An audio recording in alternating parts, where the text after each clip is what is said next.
Me llamo Javier. Esto ocurrió hace años, y es algo que realmente había olvidado hasta hace poco. Tenía 17 años, aquel verano trabajando de noche en una pizzería en las afueras de mi ciudad natal. Me entusiasmaba, pero sin dinero, y con unos padres que me habrían matado por estar desempleado, no podía quejarme. Era uno de esos trabajos que aceptas porque no hay otra cosa. Turnos lentos, uniformes pegajosos y un destartalado coche de reparto que apenas subía las cuestas. Al menos no usaba mi propio coche. Eso habría sido terrible. Ah, sí, no es muy relevante, pero quiero mencionar que la pizza era horrible, realmente asquerosa. No lo entendía. De hecho, todavía no entiendo por qué alguien en su sano juicio pediría de allí. De no ser por la tecnología y el ambiente relativamente agradable, honestamente, no creo que hubiéramos tenido ni un solo pedido. Ese lugar es definitivamente lo que menos echo de menos de mi ciudad natal. Y eso es decir mucho. La única ventaja de trabajar allí era que como la pizza era tan mala o porque el local estaba tan lejos del centro, o quizá ambas cosas, rara vez recibíamos pedidos, así que la mayoría de las noches estaban muertas. No os aburriré con los detalles mundanos de mis noches típicas. Era una pizzería. Os lo podéis imaginar. Una noche mientras reponía bebidas en la nevera, la tablet vibró con un pedido online. Una pizza grande de salchichas y aceitunas. Lo recuerdo claramente porque nunca teníamos aceitunas. La dirección estaba en medio de la nada más allá de nuestra zona de reparto, y recuerdo que iba a rechazarlo por costumbre. Pero antes de que pudiera hacerlo, mi manager, un treintañero llamado Julián, que se pasaba el día scrollando Reddit en la trastienda, me miró y me dijo que lo aceptara alegando que no habíamos tenido ningún reparto en más de una hora. No discutí. Cuando la pizza estuvo lista, introduje la dirección en mi móvil y cogí el pedido. Al menos mataría 30 o 40 minutos. Cuando estaba a punto de salir del local para ir al coche, miré con más atención las instrucciones de reparto que Julián había impreso y grapado a la caja, a las que no había prestado atención hasta entonces. Decían, y lo recuerdo palabra por palabra: aparque en la calle detrás de la casa. Pase por el jardín. Llame solo a la puerta trasera. Eso me llamó la atención, pero mi cerebro de 17 años pensó en varias razones lógicas. Quizá no querían despertar a un anciano o un niño. Quizá la puerta principal estaba en obras. Quizá querían esconder el pedido a un padre o cónyuge. Podía ser cualquier cosa. Además, solo pensaba en lo lenta que era la noche y en lo larga que se haría si me quedaba doblando cajas. Así que decidí hacer mi trabajo. Pero en cuanto salí empecé a tener dudas. Era una de esas noches de verano que parecen caminar por una sopa, calurosa, húmeda y completamente quieta, como si el aire mismo estuviera atrapado en una gelatina invisible. No sé si tendrá sentido, pero había ese olor rancio y agrio de cuando hace mucha humedad y no hay viento, como a plástico viejo y tierra quemada por el sol. Eso es lo que olía allí fuera. Odio ese olor más que nada, pero era inevitable. Tuve las ventanillas bajadas unos 2 minutos antes de rendirme y poner el aire acondicionado al máximo. La dirección no estaba hacia el centro. De hecho, estaba exactamente en la dirección opuesta, aunque la pizzería ya estaba bastante apartada. El trayecto debería haber durado algo más de 25 minutos, pero se hizo eterno por lo vacías que estaban las carreteras. Exagero un poco. No era que no hubiera casas en kilómetros, pero eran cada vez más escasas según avanzaba. Cuando finalmente llegué, me di cuenta de que me acercaba por detrás. El GPS me había guiado por una callejuela paralela a los jardines traseros. No había farolas ni luces en las casas, solo sombras. Reduje la velocidad y verifiqué el número, porque la casa parecía completamente abandonada. Sin luces, sin coches en el camino. Solo un jardín descuidado con hierba alta y una vieja valla de madera que ni siquiera cerraba bien. Pero seguí las instrucciones. Aparqué en el arcén, cogí la pizza y subí la cuesta hacia la puerta trasera. Con la pizza en una mano y mi linterna en la otra, iluminando el suelo para no tropezar. Arriba vi la puerta, una vieja puerta blanca con un pequeño cristal, arriba cubierto por una cortina barata. Llamé y esperé, pero nadie respondió. Llamé una segunda vez sabiendo que Julián se enfurecería si volvía con las manos vacías. Cuando iba a llamar por tercera vez, vi moverse la cortina. Solo un pequeño temblor, como si alguien la hubiera rozado con un dedo. Fue rápido, y probablemente no lo habría notado de no estar mirando fijamente el cristal. Me quedé quieto unos segundos más esperando que la persona que claramente estaba al otro lado abriera finalmente. Pero antes de que ocurriera, vi dos coches sin identificar detenerse en la calle detrás del mío. Mi primer pensamiento fue que me metería en problemas por allanamiento. Se abrió una puerta y salió alguien. Incluso desde la casa distinguí que era un hombre a la luz de los faros del otro coche. Me hizo señas para que me acercara, lo cual hice asumiendo que había pedido la pizza y que yo había llegado antes que él. Pero al acercarme vi que me mostraba algo, una placa. Era un policía de civil, lo cual deduje porque no llevaba uniforme, solo ropa normal. En cuanto estuve lo suficientemente cerca, me dijo que volviera al coche y esperara allí. Punto. Eso fue todo. Así que lo hice. Retrocedí lentamente, entré en el coche y observé. Fue entonces cuando vi que no eran solo dos policías. Había 5, quizá más. Todos con linternas, pero nadie decía una palabra. Se movían sigilosamente rodeando la casa como para no ser vistos. Ninguno llamó o anunció su presencia, lo cual me pareció raro. Era una escena bastante extraña. Recuerdo a uno de los policías probando el picaporte de la puerta trasera, la misma en la que yo había llamado, girándolo suavemente.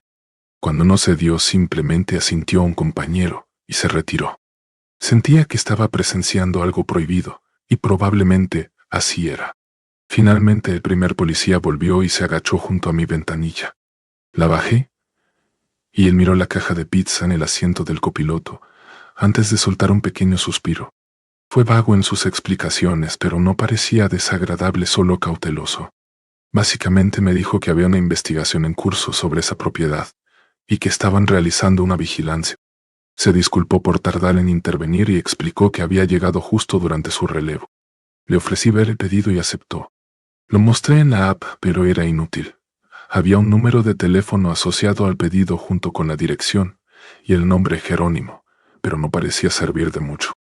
El policía anotó el número. Luego me ordenó irme inmediatamente. Le dije que mi jefe me mataría si volvía con la pizza, pero solo se encogió de hombros antes de repetir la orden y alejarse. Estaba furioso, pero no podía hacer nada, así que me fui. Necesité todo el trayecto de vuelta para asimilar lo ocurrido.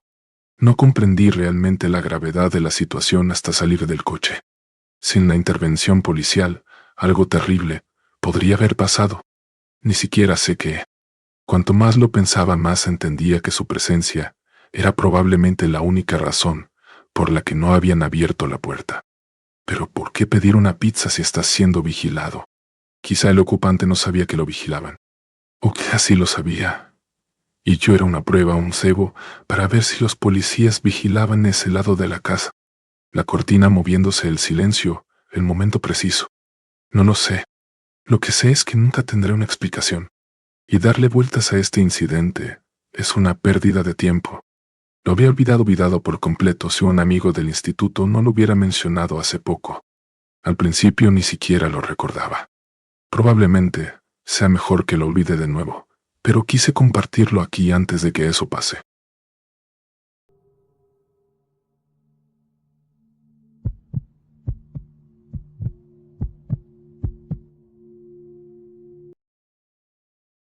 Esto ocurrió el año pasado. Ahora tengo 40 años, estoy casado, y tengo 2 niños de 7 y 5 años. Trabajo en seguros, lo que suena aburrido porque lo es, pero tenemos estabilidad, y eso es lo único que me importa en esta etapa de mi vida. Hace unos años mi padre falleció después de una larga lucha contra el cáncer. Nos dejó una casa en la playa en el sur de España, a la que nunca había ido antes porque solía alquilarla todo el año. No es nada lujosa o grande, pero está en un lugar fantástico, a solo una cuadra del paseo marítimo. Mi parte favorita, sin duda, es la terraza trasera de arriba, que ofrece una vista preciosa del mar. Empezamos a ir cada verano después de su muerte, usándola como escape. Una semana aquí, un fin de semana allá. Se convirtió en nuestra pequeña tradición familiar.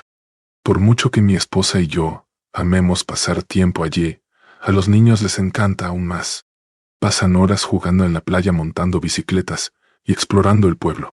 Se siente como un regalo, algo que mi padre nos dejó para disfrutar. Esta historia ocurrió durante una de esas semanas el verano pasado. Fuimos a mediados de julio de domingo a viernes, cuando las multitudes disminuyen entre semana y la playa está más tranquila. Recuerdo claramente esa noche. Era miércoles. Los niños se durmieron alrededor de las 9:30, después de un largo día al sol, y mi esposa y yo estábamos en la terraza trasera, jugando cartas y bebiendo vino. Fue entonces cuando nuestro hijo mayor Javier salió. Tenía una expresión inquieta. Me dijo que seguía escuchando un ruido de raspado en su habitación que no lo dejaba dormir. Miré a mi esposa, dejé mi copa y me levanté, diciéndole que iría a revisar. Le dije a mi esposa que esperara. Pensé que probablemente eran solo ruidos normales de la casa. Después de todo, es una casa bastante vieja. Los niños no comparten habitación, así que no vi necesario despertar al más pequeño.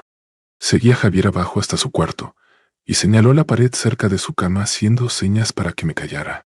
Ambos nos quedamos allí un rato y al principio no escuché nada, pero no quería que pensara que no le creía. Así que me quedé un poco más. Después de unos 20 segundos finalmente lo oí. Débil al principio, pero definitivamente ahí. Un suave sonido de raspado como había descrito. Me agaché y pegué mi oído a la pared. No sonaba como un animal en el ático, ni nada parecido. Sonaba como si viniera de dentro de la pared abajo, cerca del zócalo. Entonces lo escuché respirar. No un animal. Definitivamente, no. Era una respiración humana, profunda y lenta. Retrocedí sobresaltado y solté un Jesús sin querer. Y entonces, no bromeo, escuché el grito más gutural y enojado que haya oído salir de algún lugar dentro de la pared. Me tomó tan por sorpresa que grité de nuevo, una sensación de terror existencial golpeándome en la cara. Agarré a Javier del brazo y lo saqué del cuarto. Corrimos por el pasillo a buscar a mi hijo menor Lucas, que seguía profundamente dormido. Ni siquiera le di chance de abrir los ojos. Simplemente lo levanté en brazos y corrí. Necesitaba volver arriba a la terraza donde estaba mi esposa. Era lo único en lo que podía pensar en ese momento. Al llegar a las escaleras le grité. Y entonces escuché otro grito de algún lugar detrás de mí, solo que mucho más cerca esta vez. Me di la vuelta y vi a un hombre cubierto de suciedad corriendo por el pasillo directo hacia nosotros. Casi me tropiezo subiendo las escaleras con mis dos hijos, pero llegamos arriba y a la terraza justo a tiempo. No 2 segundos después de cerrar de golpe la puerta, corrediza, el tipo chocó contra el vidrio con toda su fuerza.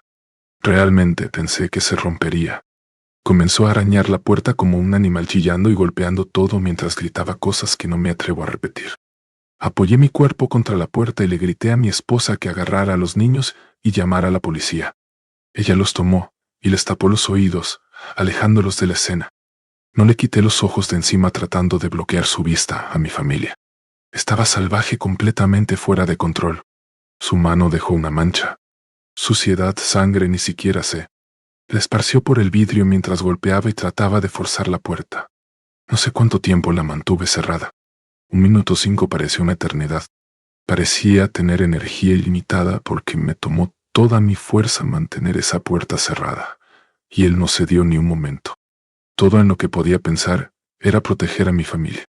Estaba completamente preparado para pelear si el vidrio se rompía. Pero antes de que eso pasara, finalmente llegó la policía.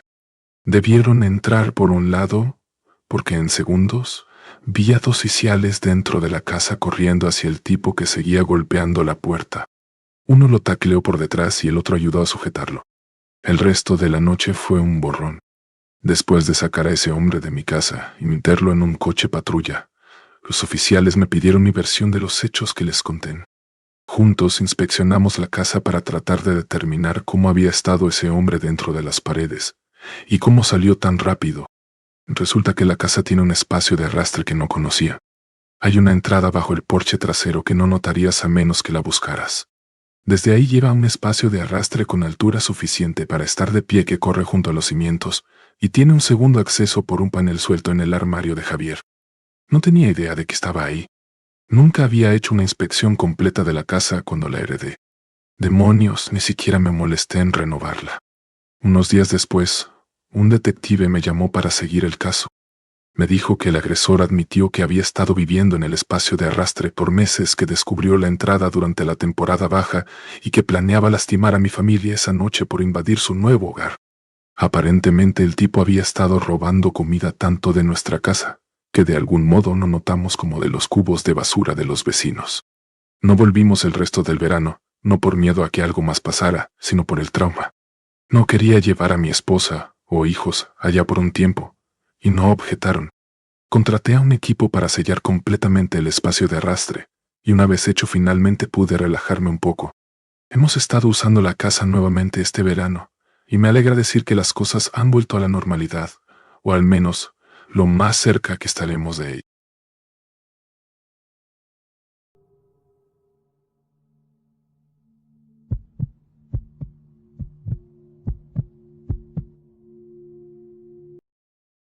Crecí en una zona rural donde podías andar en bicicleta kilómetros sin ver a otra persona. Como muchos, mi estación favorita siempre fue el verano.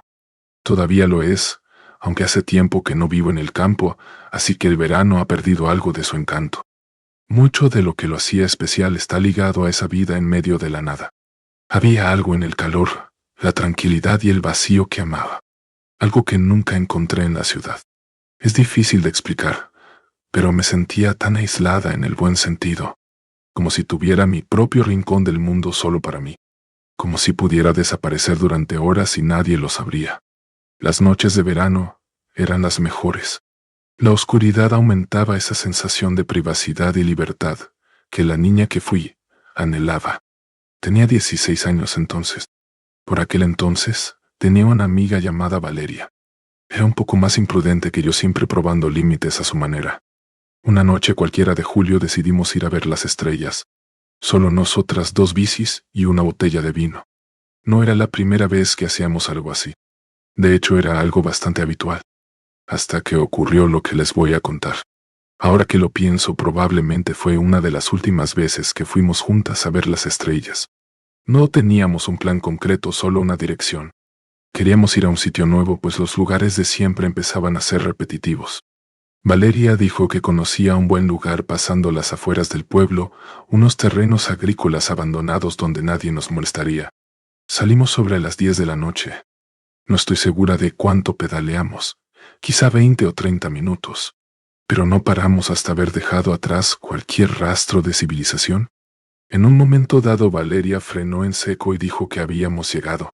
No había ningún punto de referencia especial, pero el lugar era perfecto. Un campo abierto sin edificios, sin vallas, sin vacas, solo hierba y el cielo estrellado infinito. Tendimos una manta y abrimos el corcho con el sacacorchos que Valeria, por suerte, había recordado traer. Era un vino tinto barato que no sabía muy bien, pero cumplía su función. Estuvimos un rato tumbadas pasándonos la botella y señalando las pocas constelaciones que reconocíamos. Nuestro objetivo en esas noches siempre era el mismo: intentar ver una estrella fugaz. En un momento Valeria me preguntó si creía que veríamos una, y le dije que probablemente no, pero que siguiéramos mirando igual. No son tan raras en el campo donde se ven tantas estrellas, pero hay que estar atento. Estrella fugaz o no, estamos pasando una noche estupenda. El vino hacía efecto y empezaba a sentirme ebria. Era una de esas noches que hacen sentir que el tiempo no existe. Como decía antes, esto no es muy relevante para la historia, pero es uno de los pocos detalles que recuerdo de esa noche, así que lo contaré rápidamente. Hubo un brevísimo instante que rompió el ritmo de la noche. Estábamos recostadas, y Valeria me miró de una manera que me hizo preguntarme si quería algo más que amistad. Siempre había tenido esa sospecha sobre ella, pero nunca pasó de la curiosidad. Sin embargo, esa noche parecía más intenso que nunca. No dije nada. Esas cosas no se hablaban abiertamente donde crecimos. Además, quizás solo estaba mareada por el alcohol, imaginando cosas. En cualquier caso, un momento pasó. Nos reímos de alguna tontería que dijo, y al levantar la vista vimos una estrella fugaz cruzar el cielo. Quien haya visto una estrella fugaz conoce esa reacción incontrolable. No puedes evitar reírte o gritar algo. Las dos nos reímos, y Valeria me dijo que pidiera un deseo. No recuerdo cuál fue. Seguramente una tontería. Nos recostamos y seguimos charlando, el ánimo mejorado por la estrella fugaz. Cerré los ojos un momento, no para dormirme, solo para sentir la brisa en la cara y sumergirme en la calma. Juro que no los tuve cerrados más de 5 segundos. Pero cuando los abrí, Valeria había desaparecido. Desaparecido del todo. No se había ido a orinar o a mirar el móvil. Había desaparecido de verdad, lo supe, porque ni ella ni su bici estaban, aunque la mía seguía junto a la manta. Me incorporé de golpe pensando que me gastaba una broma. Pero incluso después de girar 360 grados no la vi. En ese momento un miedo inexplicable me invadió. El campo vacío donde estaba se volvió sofocante, y el encanto de la noche se transformó en pánico. Las estrellas parecían más tenues. Esa es la parte que no olvido. El cielo seguía ahí, pero se sentía raro, como si alguien hubiera bajado el brillo o pasado un trapo sobre él. Y el aire estaba más frío. No como un enfriamiento natural, sino como si hubiera entrado en una versión distinta del mismo lugar. Sé que no tiene sentido, pero, como dije, la sensación era inexplicable. Saqué el móvil para ver la hora. Eran exactamente las 300 a. Esa hora quedó grabada en mi memoria para siempre. Tuve que parpadear varias veces para asegurarme de que no era una ilusión. Hacía unos minutos no era ni medianoche. Seguí mirando la hora en el móvil, preguntándome si me habría quedado dormida. Sabía que no me estaba segura. Valeria me habría dejado ahí sola. Incluso si me hubiera dormido, jamás lo habría hecho. Ni en 1.000.000 de años. Me levanté, giré sobre mí misma, y llamé su nombre varias veces, pero no respondió. No sabía qué pensar. La única explicación lógica era que me había abandonado por alguna razón. No habíamos discutido, y el ambiente había sido bueno. Muy bueno, de hecho. Llamé a su móvil varias veces, pero tampoco respondió. Entonces empecé a llorar. Me pueden culpar. No sabía qué más hacer. Cogí mi bici y empecé a pedalear hacia casa, intentando no entrar en pánico. El trayecto se hizo eterno. Probablemente el viaje en bici más aterrador de mi vida. No paré hasta llegar a mi casa sin aliento y sin entender qué había pasado. Me acosté inmediatamente. Al día siguiente le envié un mensaje a Valeria, a primera hora, esperando una disculpa, o al menos una explicación, pero fue ella quien me la pidió a mí. Me preguntó textualmente: ¿dónde diablos te metiste anoche? Le conté lo que recordaba, cómo me había despertado sola a las 300 am, y asumí que me había dejado allí. Pero entonces me soltó lo que me hizo contar esta historia. Dijo que fue ella quien se despertó sola a las 300 am y que yo era la que había desaparecido. Esperó más de una hora. Luego volvió a casa enfadada y confundida, asumiendo que me había ido dejándola allí. Según ella, yo había desaparecido. Y yo estaba igual de convencida de que había ocurrido al revés. Dimos vueltas un rato intentando encajar las piezas, pero nada cuadraba. Ninguna tenía lagunas mentales más allá de ese momento. Ninguna tenía llamadas o mensajes que ayudaran a reconstruir lo ocurrido. Aunque ambas jurábamos haber intentado llamarnos después de despertarnos, no había registro de esas llamadas en nuestros móviles. Al final lo dejamos correr, o al menos dejamos de hablar de ello. Pero creo que las dos estábamos mucho más asustadas de lo que queríamos admitir. Yo lo estaba. Durante meses me encontraba en la cama mirando las estrellas por la ventana y recordando esa noche. Valeria y yo apenas volvimos a ver las estrellas juntas después de eso. En cierto modo, las cosas volvieron a la normalidad. Seguimos con nuestras vidas, y eso fue todo. Pero incluso ahora no tengo explicación para lo que pasó esa noche. No me considero supersticiosa ni creyente en lo paranormal, pero todos los que escuchan esta historia lo atribuyen inmediatamente a algo sobrenatural. Quizá tengan razón, pero no me gusta pensarlo. También considero la posibilidad de que me mintiera. En cualquier caso, tengo esa sensación inquietante de que algo nos ocurrió esa noche, algo que quizá nunca llegue a entender. Hace años que no sé nada de Valeria, pero apuesto lo que sea que ella también se pregunta qué nos pasó aquella noche de verano en el campo.